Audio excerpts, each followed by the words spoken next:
Hello to all of you. I am Mrityunjay Rai and I most welcome to all of you in this beautiful session of Art and Culture. नमस्कार, मैं मृत्युंजय राय और मैं आपका स्वागत करता हूं art and culture की इस खूबसूरत सी सभा में। और आज हम बात करेंगे अशोक के अभिलेखों के बारे में। तो आइए बात किया जाए आर्ट एंड कल्चर में अशोक के अभिलेखों के बारे में।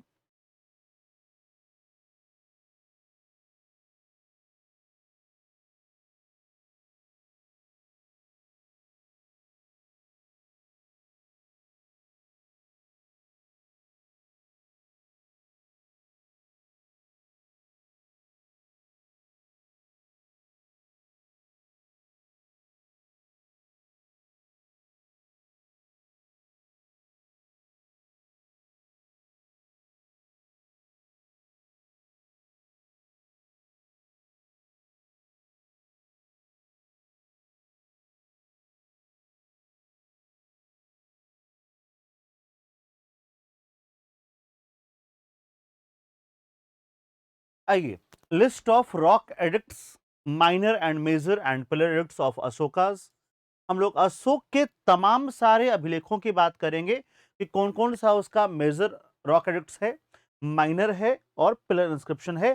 सबसे पहले हम लोग जो बात करने जा रहे हैं वो ये कि रॉक एडिक्ट्स था क्या। तो आइए स्टार्ट किया जाए।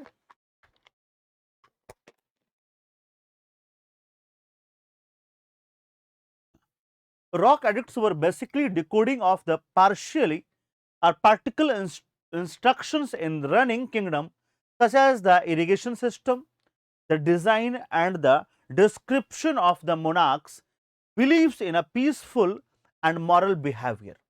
कहता है पत्थरों पर हमने जो लिखा दरअसल वह किसी साम्राज्य के सिंचाई व्यवस्था, उस साम्राज्य की डिजाइन, उस साम्राज्य के डिस्क्रिप्शन, वहां के राजाओं के बारे में, यह जनता के लिए दी गई क्या है, नैतिक शिक्षा है। तो पत्थरों पे जो लिखा गया वो नैतिक शिक्षा था। किसके लिए?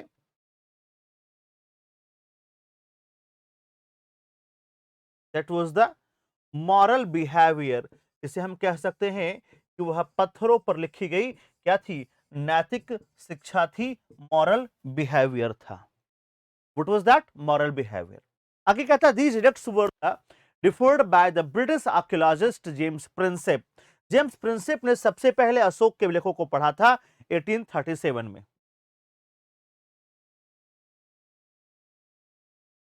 तो पत्थरों पे यानी, अच्छा एक चीज और है, हम जब बात करते हैं इंस्क्रिप्शन एडिक्ट्स उसमें हम बात करते हैं कि अलग अलग चीजें हैं, जैसे रॉक एडिक्ट्स है या पिलर इंस्क्रिप्शन है। होता क्या है, what do you mean bye inscription, what do you mean bye inscription. एक सवाल आता है कि एक ये टॉपिक है इंस्क्रिप्शन, ये इंस्क्रिप्शन होता क्या है। देखो, इंस्क्रिप्शन को आप चाहो तो कह सकते हो रिकॉर्ड, रिकॉर्ड, अभिलेख, रिकॉर्ड। क्या है ये?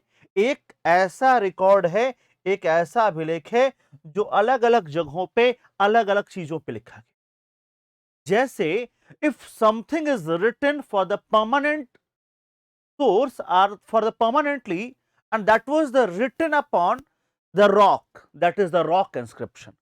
कहा अगर वह किस पे लिखा है, तो कहता है कि अगर वह पत्थर पे लिखा है तो क्या है वो, रॉक इंस्क्रिप्शन। पत्थर पे लिखा है तो क्या है वो, रॉक इंस्क्रिप्शन।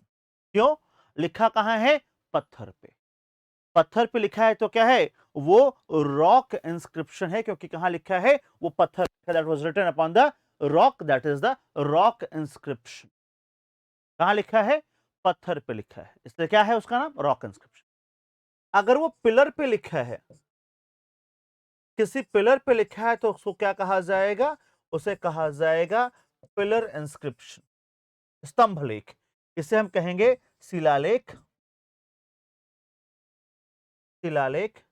इसे हम कहेंगे स्तंभ लेख। क्या कहेंगे इसे, स्तंभ लेख, pillar inscription. That was written upon the paper, that is the manuscript, written upon the golden leaf inscription. Copper leaf inscription, silver leaf inscription, तो वो पत्थर पे लिखा है या किसी केव में लिखा है। कहां लिखा है? किसी गुफा में लिखा है। तो दैट इज द शिलालेख के साथ साथ गुहा लेख। क्यों? कहां लिखा है? लाइक हाथी Gumpha inscription was written in the हाथी गुम्फा, इट मीन्स द हाथी गुम्फा केव, हाथी गुम्फा की गुफाओं में लिखा गया, that is the cave inscription. इसके अलावा ये golden foil, silver foil, copper foil पर भी लिखा जा सकता है, यानी ऐसा कुछ जो कि परमानेंट, हमेशा के लिए, चीरकाल के लिए किसी पत्थर पे, किसी पिलर पे, किसी स्वर्ण पत्र पे, रजत पत्र पे या ताम्र पत्र पे लिखा जाए। That's all are the inscription, that's all are the inscription. Is that clear? Next, the rock edicts was the first tangible evidence of the how Buddhism spread under the patronage of most powerful monarch of Indian history। कहता है कि पहला tangible evidence है, ऐसा evidence है जो कि कभी खत्म नहीं होगा, स्थिर। हाउ? इट्स tangible, स्थिर एविडेंस है, सॉलिड एविडेंस है जो खत्म नहीं होगा, और बताता है कि कैसे बुद्ध धर्म जो है वो फैला, कैसे भारत के राजा महाराजाओं के काल में बुद्ध धर्म जो है वो पूरे भारत में क्या हुआ? फैला। These edicts were referred by the और British archaeologist James Prinsep, as I told you earlier. और उसके बाद ये कहता है कि edicts were basically decoding the practical instrument of running kingdom, और बताता किसके बारे में है? राज्यों के बारे में बताता है, और राज्यों को उनकी नैतिकताओं का ज्ञान देता है, और जनता को क्या कहता है? उनके नैतिकताओं के बारे में बताता है। हम सबसे पहले बात करेंगे अशोक के मेजर रॉक एडिक्ट्स की, और अशोक का जो पहला मेजर रॉक एडिक्ट्स है। Firstly we will discuss about the major rock edicts of Ashoka, and the first major rock edicts of Ashoka, in this the Ashoka prohibited, the Ashoka appealed to their citizen, do not slaughter the animal। Ashok कहता है कि on the occasion of festival, on the occasion of Teej and त्योहार्स, on the occasion of celebrations, please do not slaughter the animal। वो कहता है कि त्योहारों पर, उत्सवों पर, समारोहों पर कृपया करके पशुओं की हत्या बंद की। कहा पशुओं को मारिए मत। और इतना ही नहीं, वो आगे इसमें कहता है कि अभी मौर्य रसोई में, in the Mauryan royal kitchen, regularly more than 100 animals were killed, but from now there were only 3 animals could killed in Mauryan royal kitchen। That was the 2 deer and 1 more, sorry, 2 peacock and 1 deer। कहा अब मौर्य रसोई में जहां अब तक रोज सैकड़ों जीवों की हत्या हो रही थी, सिर्फ निरामिष भोजन बन रहा था, केवल और केवल जीवों की हत्या करके जो मांसाहारी भोजन ही खिलाया जा रहा था, बोला अब ऐसा नहीं होगा। अब कैसा भोजन बनेगा? कहा अब शुद्ध शाकाहारी भोजन बनेगा। कैसा भोजन बनेगा? कहा शुद्ध शाकाहारी भोजन बनेगा, और मैक्सिमम शुद्ध शाकाहारी भोजन बनेगा। केवल 2 मोर और 1 हिरन, रोज 3 जानवर मारे जा सकेंगे। और कहा कि in near future the prohibition of these, the slaughter of these animals will also prohibited. कहा निकट भविष्य में इन जानवरों की हत्या भी क्या की जाएगी? कहा बंद कर। कहा अभी ये 3 मारे जा रहे हैं, आगे ये 3 जानवर भी नहीं मारे जाएंगे, इनकी भी हत्या क्या होगी? बंद होगी। बोलो clear? That is the first major rock edicts of Ashoka। Second major rock edicts, in this rock edicts there were the description of kingdom of South India like Cholas, Pandyas, Satyapur and Keralaputra, and it's also provided for the care of man and animal। कहता है कि अपने दूसरे पाषाण लेख में या दूसरे शिलालेख में अशोक ने दक्षिण भारत के राज्यों और उनके द्वारा मनुष्यों और प्रजा और जानवरों की कैसे देखभाल की जा रही है, इसके बारे में अशोक बात करता है। और इसमें कहता है कि कैसे चोल, पांड्य, तातीय पुत्र, केरल पुत्र जैसे राजा इनकी क्या कर रहे हैं, मदद कर रहे हैं और कैसे ये राजा जो है अपना कार्य कर रहे हैं, कैसे ये राजा वहां पर व्यवहार कर रहे हैं। ये बातें कहां बताई गई हैं, अशोक के दूसरे शिलालेख में। तीसरा मेजर रॉक एडिक्ट जो अशोक का है वो कहता है कि it was made after the 12 year of Ashoka's coronation. यह अशोक के राज्याभिषेक के 12वें साल बनाया गया और 12वें साल अशोक ने अपने राज्य में कुछ अधिकारियों की नियुक्ति की है। उसमें एक अधिकारी है युक्त और दूसरा अधिकारी है प्रादेशिक। एक अधिकारी कौन है, युक्त और प्रादेशिक। जो युक्त है वो सबऑर्डिनेट ऑफिसर है और जो प्रादेशिक है वो जिला कलेक्टर है, डिस्ट्रिक्ट हेड है। तो अशोक अपने राज्याभिषेक के 12वें वर्ष दो अधिकारियों की नियुक्ति करता है, वो आपको बताया गया यहाँ पे। along with the razuks, the ruler officer shall go to all the areas of kingdom and every 5 year and spread the dhamma। कहता है कि ये सारे लोग हर 5 साल पे घूमेंगे, एवरी 5 ईयर पे घूमेंगे पूरे राज्य में और ये धम्म का प्रचार करेंगे। इनको क्या करना है, they will spread the Dhamma end of Ashoka. It also decoded the practical instruction to generosity of Brahmins। कहता है इतना ही नहीं, ये ब्राह्मणों की जो जेनरसिटी है, या it also decoded about the what they have to do with the Brahmans. It means उसने कहीं ऐसा नहीं कहा कि आपको बुद्धिज्म का प्रचार करने के लिए ब्राह्मण धर्म को नुकसान पहुंचाना है या ब्राह्मण धर्म को समाप्त करना है। ऐसी कोई बात अशोक ने अपने किसी अभिलेख में नहीं कहा है। बोला है कि ठीक है आप धर्म का प्रचार करो, लेकिन ब्राह्मणों को भी उचित मान सम्मान मिलना ही चाहिए। ब्राह्मणों को भी उचित मान सम्मान मिलना ही चाहिए। Clear? Next, major rock edicts 4। Dhamma Ghosa is idle to the mankind and not to the Bheri Ghosha। Bheri Ghosha impact of Dhamma on society।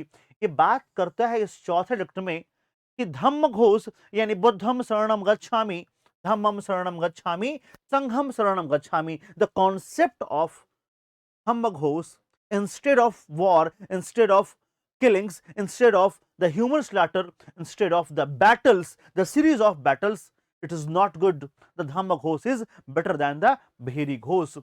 और इसमें डिस्कस करता है कि what the impact of Dhamma would lies upon the society, कि धम्म का क्या प्रभाव पड़ा है समाज पे, कैसे धम्म से मनुष्य के जीवन में बदलाव आया है, कैसे धम्म के दम पे चल करके मनुष्य का नैतिक विकास हुआ है। ये सारी बातें अशोक ने इस चौथे अभिलेख में लिखी है।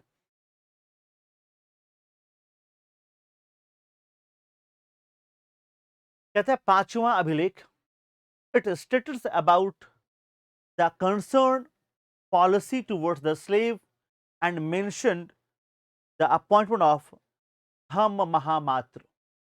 अशोक अपने 5वें शिलालेख में एक नए अधिकारी धम्म महामात्र की नियुक्ति की बात करता है।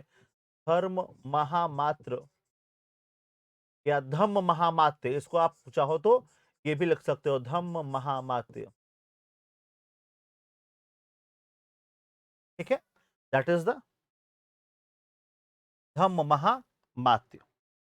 And also in the rock edicts Ashoka mention that every human is my child.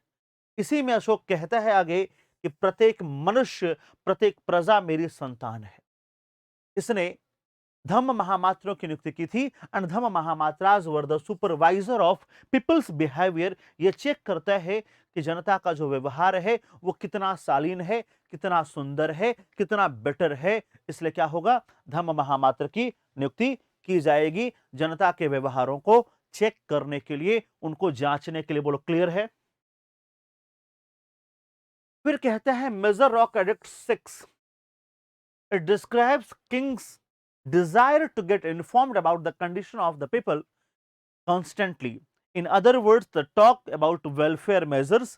ये कहता है कि मैं चाहे जहां रहूं, मुझे मेरे प्रजा की सूचना हर हाल में मिलनी चाहिए।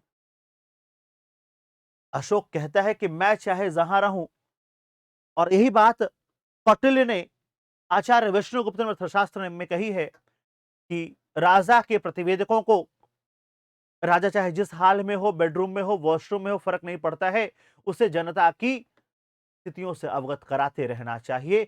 यह भी कहता है कि मुझे जनता की हालत, मुझे जनता की स्थितियां बिल्कुल स्पष्टतः पता होनी चाहिए कि जनता किस हाल में है, जनता कैसे कार्य करती है, और उनके वेलफेयर के लिए हम लगातार क्या कर सकते हैं, मेजर्स ले सकते हैं।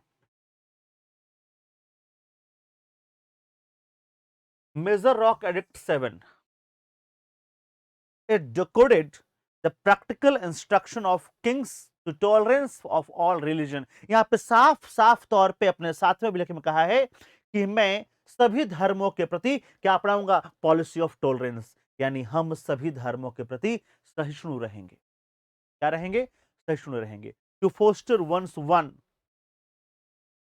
चाहे उनका धर्म कुछ भी, सेक्ट कुछ भी हो, अगर हमसे अलग भी है तब भी हम क्या रहेंगे, उनके प्रति सहिष्णु रहेंगे। और फिर कहता है others out of affection one's own to exalt the its merit, it is to do the worst harm to one's one sect.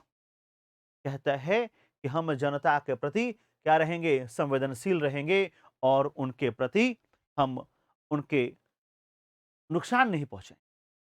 अगर उनका धर्म दूसरा भी है तभी हम उन्हें नुकसान नहीं पहुंचाएंगे। आइए देखते हैं 8वां रॉक एडिक्ट्स क्या कहता है। इट डिस्क्राइब्स अशोकाज फर्स्ट धर्म यात्रा टू बोध गया एंड बोधि ट्री। दरअसल 8वां जो है वो अशोक के पिलग्रिम्स जर्नी के बारे में है। किसके बारे में है, पिलग्रिम्स जर्नी के बारे में है, जिसमें अशोक जो है अपने कोरोनेशन के 10th ईयर बोध गया गया है, एंड अपने कोरोनेशन के 20th year he went Nepal, Lumbini. So the eighth major rock edicts is talk about the pilgrim's journey and Ashoka's first Dham Yatra, which is to Bodh Gaya at the 10th year of his coronation. At the 10th year of his coronation.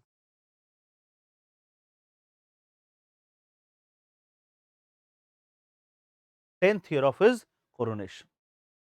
यह उसके coronation के 10वें साल ये गया था, बोध गया। और आप और कहीं कहीं नोट कर लीजिए, please note down, at the 20th year Ashoka went Lumbini in his pilgrim's journey। Ashok अपने तीर्थ यात्रा में, पिलग्रिम्स जर्नी में अपने 20वें साल जो है वो जाता है कहां, लुम्बिनी जाकर के वह उसने वहां पर टैक्स वैक्स माफ किया है, कम किया है। द मेजर एक्ट 9, 9वां बृहद शिलालेख क्या कहता है।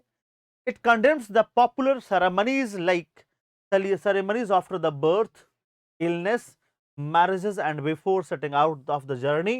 it also stress on the practice of dhamma।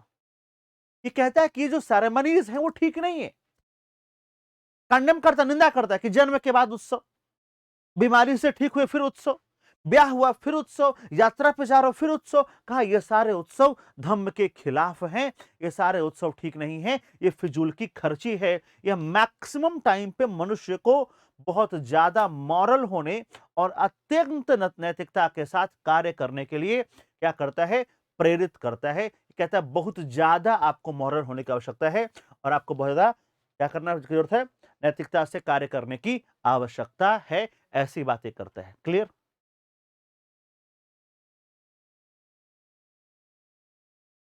Major rock edicts 10, 10वां बृहद शिलालेख।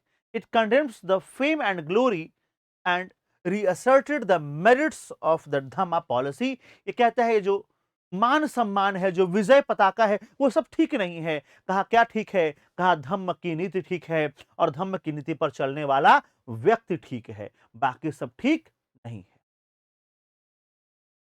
11 बृहद शिलालेख 11, it explained the policy of dhamma and also emphasized the act of individual towards elder and also abstaining from killing animals and liberty towards friends। ये बात करता है, फिर से धम्म की पॉलिसी को एक्सप्लेन करता है और कहता है कि क्या क्या धम्म है। यहाँ कहा गया है कियम चू धम्मे, तो कहता है अपासिनावे बहु कयाने दया दाने साधवे माधवे च। अशोक खुद कहता है कि what do you mean by Dhamma, कियम चू धम्मे, धम्म क्या है। हालांकि इसने इसमें नहीं कहा है, उसने अलग से एक दूसरा शिलालेख, सेकंड सेपरेट शिलालेख लिखा, उसमें कहा है। तो कहता है अपासियाने अपासिनावे बहु कयाने दयादाने साधवे माधवे च। कहा दूसरों की मदद करना, दान करना, दया दिखाना, साधुता, ये सब क्या है, कहा यह धम्म है। तो ये बताता है कि धम्म क्या है, और कहता है कि ये बड़ों के प्रति आदर करना, जानवरों को न मारना, और सौहार्द और स्वतंत्रता का भाव रखना, यही क्या है, और बोला यही धम्म है। Major rock edicts 12, it's directed and determined request to for tolerance among the different religious sects. इसमें अशोक जो है सहिष्णुता की नीति का प्रचार करता है।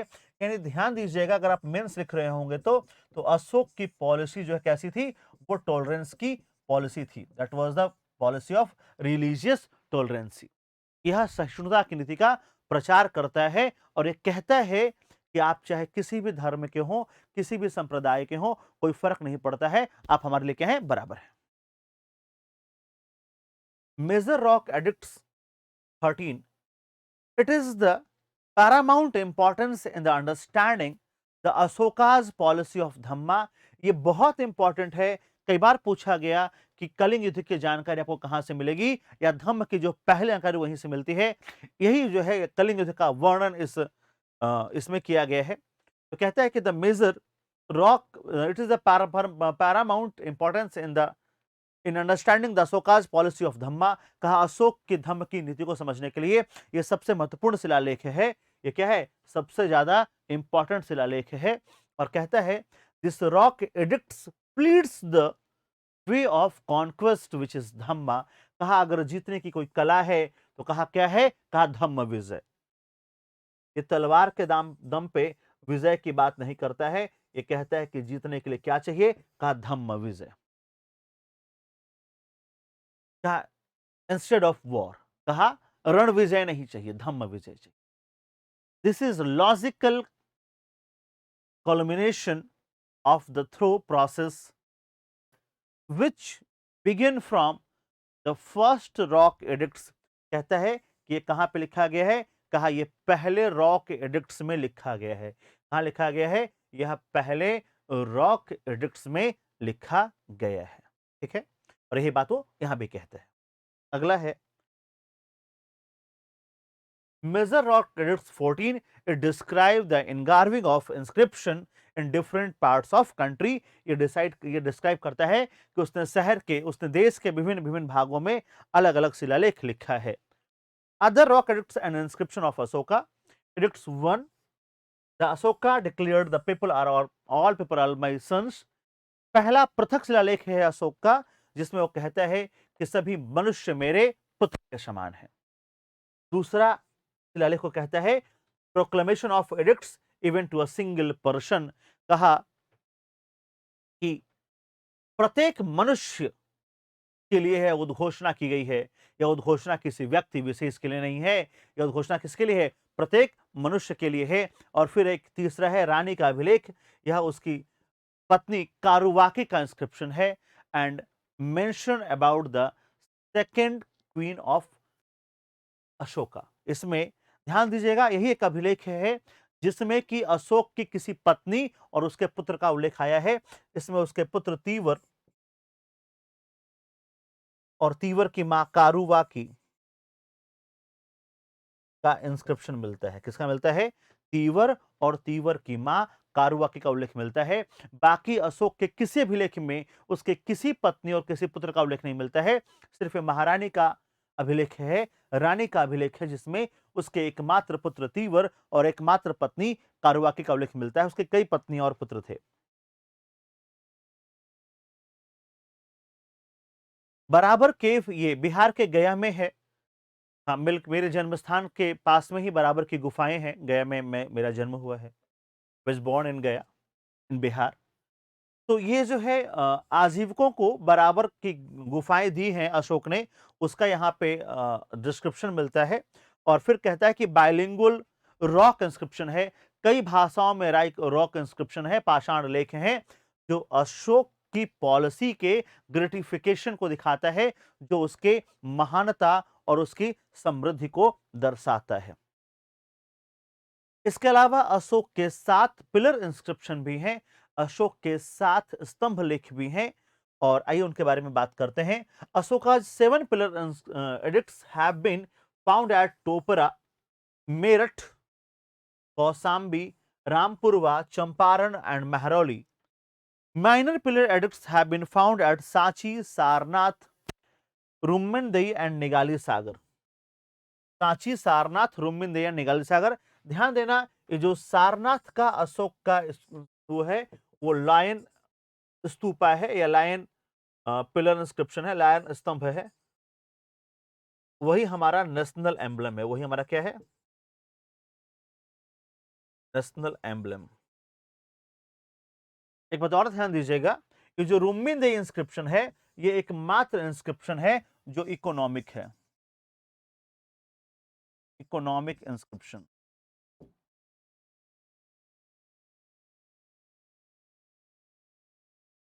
क्या है, इकोनॉमिक इंस्क्रिप्शन है, आर्थिक शिलालेख है। कौन सा, रुम्मिनदेई। कौन सा आर्थिक शिलालेख है, रुम्मिनदेई इंस्क्रिप्शन जो है वह कैसा है, वह अशोक का आर्थिक शिलालेख या आर्थिक अभिलेख है। क्लियर। का पिलर एडिक्ट्स में Ashoka's principle of protection the people का पहले स्तंभ लेख में अशोक बात करता है कि जनता की रक्षा की जाएगी, जनता को क्या किया जाएगा, प्रोटेक्ट किया जाएगा, तो उसकी रक्षा की नीतियों के बारे में बात करता है। दूसरा कहता है पिलर सेकंड में, it defines the dhamma's as minimum of sins many virtue, compassion, liberty and truthfulness and purity. ये बात करता है बहुत सारे चीजों की, और इसी में वो बात करता है कि यमचू धम्म में। तो कहा अपा सिनावे बहु कयाने साध दयादाने साधवे माधवे च, बताता है कि क्या क्या धम्म है। तो कहता है कंपैशन, दया, आजादी, सच्चाई, ये और पवित्रता, ये सब क्या है, का ये सब धम्म है। तीसरे पिलर एडिक्ट्स में अशोक कहता है abolish the sins of harness, cruelty, anger and pride. कहा कुछ ऐसे गुण हैं जो उसको मनुष्य को त्याग देना चाहिए। कहा कौन कौन सा, कहा कठोरता, निष्ठुरता, चंडता, क्रोध, घमंड। कहा harshness, cruelty, anger and pride must be abolish, these are the sins. का ये पाप है, इसका क्या करो, कहा इसका पतन करो, कहा इसको हटाओ। कठोरता, निष्ठुरता, चंडता इत्यादि। चौथा पिलर इंस्क्रिप्शन कहते हैं deals with the duties of rajuks. इसने युक्त और राजकों की नियुक्ति की थी, जिसके कर्तव्य क्या क्या, इसके ड्यूटी क्या क्या, उसको इसने डिस्क्राइब किया है। और पिलर एडिक्ट्स 5 कहता है the list of animals and birds which should not be killed on some days, and another list of animal which have not to be killed at all occasions. There describe release of 25 prisoners by Ashoka। कहता है कि एक पूरी list इसने दिया है कि पशुओं और पक्षियों को आप किन किन त्योहारों पर नहीं मार सकते हैं या आपको नहीं मारना चाहिए, और उसने 25 कैदियों को रिहा किया है, उसकी भी बात इसी में लिखी गई है। पिलर एक्ट 6 जो है वो उसके धम्म पॉलिसी के बारे में है, उसके धम्म के क्या क्या नियम है उसका डिस्क्रिप्शन करता है। और पिलर एडिक्ट 7 जो है वो works done by Ashoka for Dhamma policy. He says that all sects desire both itself control and the purity of mind. कहता है कि जो धर्म है उसका उद्देश्य क्या है, कहा हृदय और शरीर की पवित्रता, मन और मस्तिष्क की पवित्रता ही क्या है, इसका उल्लेख है, उसका उद्देश्य है। अदर पिलर इंस्क्रिप्शंस में एक लुम्बिनी, आपको मैंने बताया था अभी, ये लुम्बिनी में है, और अशोका वहां पे गया था और वहां पे उसने टैक्सेस में एग्जम्पशन दिया है। ये एकमात्र only economic inscription of Ashoka, only economic inscription of Ashoka. ये अशोक का एकमात्र क्या है, इकोनॉमिक इंस्क्रिप्शन है, आर्थिक अभिलेख है। दूसरा कहता है निगाली सागर अभिलेख, it was originally located in Kapilavastu, ये निगाली सागर मुनि के स्तूप पर बनाया गया है। And it mention that the Ashoka increase the height of stupa of Buddha at the Konkan माना एंड इट्स डबल साइज। कहा अशोक ने भगवान बुद्ध के स्तूपों का आकार क्या कर दिया, बड़ा कर दिया था। ये बात निगाली सागर स्तूप में बताई गई है। ये बात निगाली सागर स्तूप से हमें प्रमाणित होती है या हमें पता चलता है। तो ये अशोक के इंस्क्रिप्शंस थे, ठीक है।